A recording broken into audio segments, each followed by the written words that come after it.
দেখতে পাচ্ছেন আসলে সদর থানা পুলিশের আশায় কিন্তু কিছুটা মায়ের সংঘর্ষ কিছুটা শেষ হয়েছে।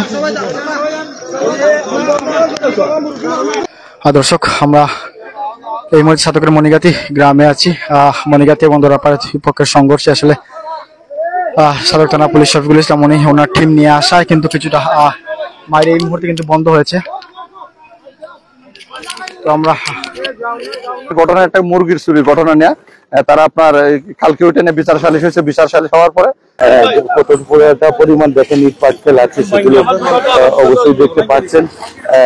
দোকানপাটও সম্ভবত লুটপাট ভাঙচুর করা হয়েছে।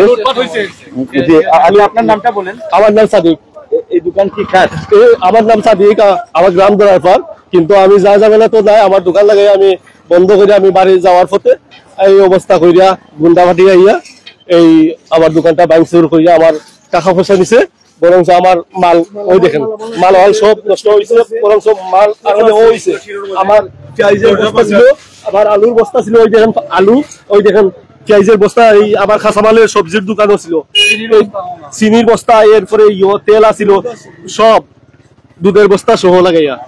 এখানে সাতক থানার অফিসার ইনচার্জ ওসি সাহেব আছেন, আপনি এটা বিষয়টা দেখান। আপনারা যেহেতু এটা মারামারি হয়েছে, দুই পক্ষের সংঘর্ষ হয়েছে, দুটি গ্রামের বিষয় মূলত ঘটনা, যেটা ইতিমধ্যে সাতক থানার ওসি সাহেব ইতিমধ্যে আমাদেরকে জানিয়েছেন। দর্শক, আর আপনারা আরেকটা বিষয় দেখতে পাচ্ছেন, যেখানে প্রচুর পরিমাণ ইট পাটকেল আছে, যেগুলো পুলিশ টিম তারা সরানোর চেষ্টা করছেন এবং সরাসরি ওসি খান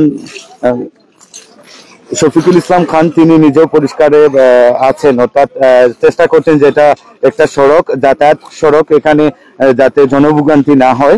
আজকে একটা গ্রামের লোকজন আসছিল, সেখানে ফুটবল খেলা ফেরার পথে তাদেরকে আক্রমণ করা হয়েছে। এই কথা শুনলেই তারপরে আরেকটা গ্রামের লোকজন আসা তাদের উপরে আক্রমণ করছে। প্রায় অনেক লোকজন, হাজার হাজার লোকজন ছিল। আমরা দ্রুত আপনার এই ঘটনাস্থলে আসছি। ঘটনাস্থলে আসা উভয় পক্ষে এলাকার গণ্যমান্য ব্যক্তিবর্গ ছিল, আমাদের সাথে বাংলাদেশ সেনাবাহিনী ছিল, এদেরকে আপনার বর্তমানে নিয়ন্ত্রণে আপনার নিয়ে আসছি। উভয় পক্ষে প্রায় 50-60 জখমি আছে, তাদেরকে আমরা মেডিকেল প্রেরণ করছি। বর্তমানে আপনার সিচুয়েশন নরমাল আছে।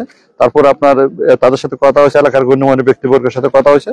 তারা বলছে যেটা আপনার স্থানীয়ভাবে তারা একটু দেখবে, দেখার পরে না যদি হয় পরবর্তী আমরা আইনগত ব্যবস্থা নেব। গুরুতর কোনো আহত আছে? আমাদের আপাতত গুরুতর কোনো আপনার আহত আমরা দেখি না, তথ্য পাওয়া যায় নাই।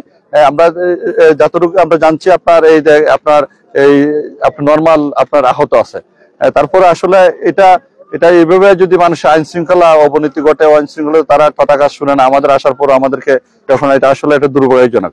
আমরা তাদেরকে আপনার বলছি যে এই সংক্রান্ত বিষয়গুলো আরো ভবিষ্যতে আমরা কঠোর পদক্ষেপ আইনগত ব্যবস্থা নেব। এরকম হতাহত হয়ে এবং এই মারামারিকে কেন্দ্র করে কোনো মায়ের বুক খালি হোক, কোনো ভাইয়ের বোন, কোনো বোনের ভাই খালি হোক, তার বুক খালি হোক, এটা কেউ চাইবে না। কারণ এটা আমরা কেউ চাই না, কারণ আমরা সবসময় চেষ্টা করি যে মারামারি শুনলেই আপনাদের বাস্তব চিত্রগুলো তুলে ধরতে আমরা চেষ্টা করি জনতার সরাসরি আপনারা দেখেছেন। আমরা এই বিষয়টা ফার্স্টেই আমরা কিন্তু ক্যাপশন দিয়ে রেখেছিলাম, আর অনেকেই ভুল বুঝেছেন হয়তো বা মনে করেছেন যে এটা কোনো গুজব বা মিথ্যে। তো আজ পর্যন্ত সিলেট নিউজ ওয়ান কখনো কোনো মিথ্যে রিপোর্ট করেনি। আপনাদের আস্থা ও বিশ্বাস নিয়ে আমরা কাজ করেছি এবং যতটা আমরা সঠিক তথ্য ছাড়া আমরা কিছু আজ পর্যন্ত কিছু আপনাদের প্রকাশ করিনি। দর্শক, এখানে অনেক পরিমাণ সাধারণ গ্রামের আশপাশের গ্রামের মানুষজনও আছেন, প্রচুর পরিমাণ আইন শৃঙ্খলা বাহিনী মোতায়েন আছেন, আমরা সেটাও দেখতে পাচ্ছেন আশা করি।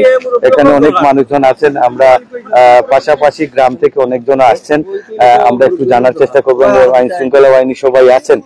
মানিক ভাই, একটু যদি বলতেন এই ঘটনাটা আসলে কি জানেন, একটু আমার হাতে থাক। আসলে এখানে আমরা সন্ধ্যার পরে শুনছি মারামারি হইতেছে। কি জন্য মারামারি আসলে এখন জানতাম পারলাম।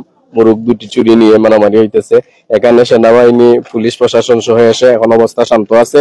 আমরা 2-1 দিনের মধ্যে মুরব্বী হলে রাখছেন, আমরা 2 দিনের মধ্যে শেষ করে দেবো। আগামীতে যাতে এরকম কোনো ঘটনা না ঘটে আমরা এলাকার সবাই সচেতন হইয়া এটা ব্যবস্থা নেওয়া হইব। আর প্রশাসন এখানে সহযোগিতা করেছে, আমরা সবাইকে এলাকার পক্ষ থেকে ধন্যবাদ, অভিনন্দন জানাচ্ছি। আপাতত এখানে আসার পরে আপনারা যেহেতু প্রায় অনেক সময় মারামারি হয়েছে, অনেক রুগী কিন্তু আমরা দেখছি গাড়ি করে যাচ্ছে, হয়তো বা কেউ কোনো আংশিক কোনো বড় পরিমাণ কোনো ক্ষতি হয়েছে না। আপাতত আমরা দেখতে পাচ্ছি হয়তো সামান্যভাবে হয়তো হাত পা এমলা ফাটা আছে, বড় ধরনের কোনো অ্যাক্সিডেন্ট হয় নাই। একটু আসবেন। হ্যাঁ হ্যাঁ আপাতত যেহেতু আমরা মন মানুষকে তো ভালো লাগে ভাই তোমার সপ্তাহ দিবি না আচ্ছা না ঠিক আছে সপ্তাহ দিবি